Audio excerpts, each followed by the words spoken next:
Good afternoon. We're working on this gasket in a union joint, 1.5 inches.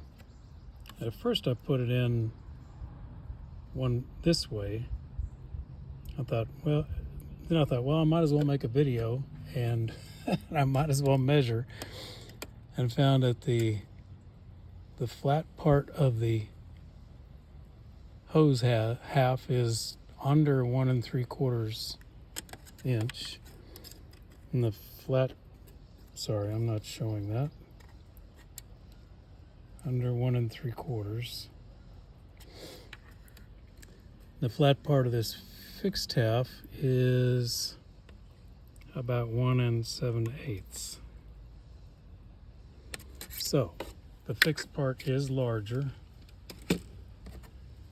so I'm going to put it like this, and the way to do that is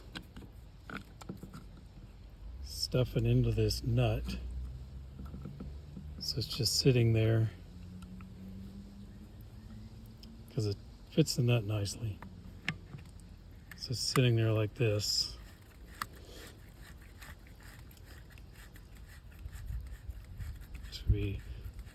To just go along for the ride. I think the reason that raised rib is there is to increase the sealing pressure with whatever torque you put on this nut. Now I cheat and use some big 16-inch channel locks for that, but whatever you can do. Thanks, bye.